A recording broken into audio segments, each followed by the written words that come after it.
Good morning, welcome to Catex TV. My name is Frank Fortunato. Today is Thursday, May 1st, 2015. It's May Day. In the old Soviet Union, this was a big day in Red Square, that's for sure. If you want to follow us on Twitter, go to Catex TV. In midweek this week, the Russians announced that a cargo rocket that had been sent up to the International Space Station, which was carrying 3 tons of supplies, had exploded. Apparently now it's been determined that the Progress M27 cargo craft went into a fatal tailspin as it separated from the rocket that was boosting it up to the space station. The U.S. Air Force indicates that there is a cloud of debris that's now circling the Earth that is going to begin to come down sometime next week. As of yesterday, it was about 164 miles in altitude. One of the problems that's associated with this is the extent that there are larger chunks that might not burn up in the atmosphere as they do descend.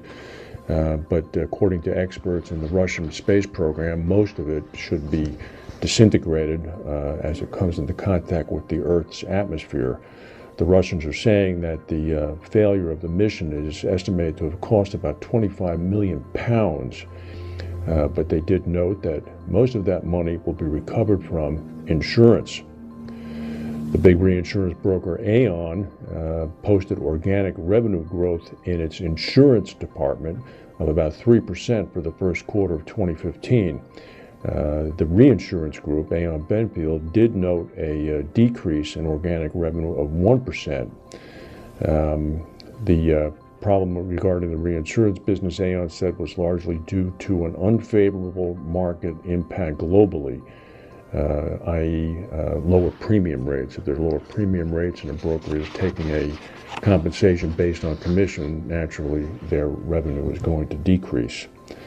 CNA Hardy, the London syndicate, has confirmed that it's going to cease underwriting aviation business following a review of its current book of business. A spokesperson for the company said the review indicated that in order to maintain relevance in the aviation business and to achieve a balanced portfolio, we would need to grow our accounts significantly.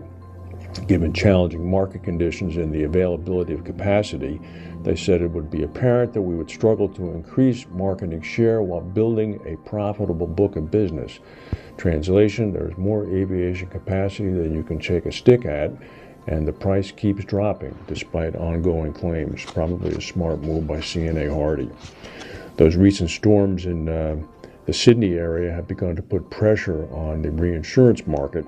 Suncorp, a major Australian primary insurer, indicated that the recent East Coast low-pressure storm system that affected New South Wales and Sydney means that it's going to call on its reinsurance as a result of mounting 2015 catastrophe claims.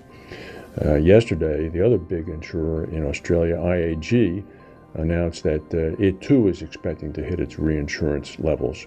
IAG said that the New South Wales storm is expected to reach about 250 million Australian dollars, while the Sydney hailstorm that struck a few days later is going to add another 50 million Australian. So this will mean that the reinsurance programs are going to be hit.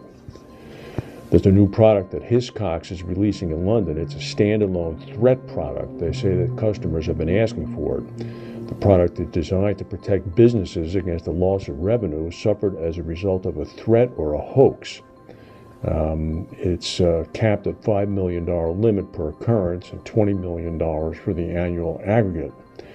Hiscox said that rather than relying on an incident being declared a terrorist threat, the product relies only on the threat of a malicious act or malicious damage and protects businesses if their premises are evacuated, locked down, or cordoned off as a result of a threat. Today is May Day, as I mentioned, and there are protests going on in Europe. The most noteworthy one seems to be in Turkey, in Istanbul, which is Europe's biggest city. Turkish police fired tear gas and water cannon at hundreds of stone-throwing May Day protesters. They were defying a ban and attempted to march on Istanbul's Taksim Square. There does not seem to be many injuries of any serious nature, and the crowd has dispersed. This weekend in Omaha, Nebraska is the annual Berkshire Hathaway Capitalism Conference, as it's called. 84-year-old Warren Buffett and 86-year-old Charlie Munger, the vice chairman of Berkshire Hathaway, will take questions, sometimes for as long as 3 or 4 hours, from Berkshire Hathaway shareholders as well as analysts. The event it was always an amazing event. It's always well covered by the news. Mr. Buffett also frequently releases some information regarding his insurance operations, so we'll certainly be watching very closely as well. If anything interesting comes up, we'll report on Monday. There will, of course, be considerable discussion and interest as to who Mr. Buffett will anoint as his successor when he does retire. It's not thought at this point that a name is, in fact, going to be released this weekend. That's the news for today. If we have any breaking news, we'll come back and tell you. Thank you for watching, and we'll see you on Monday.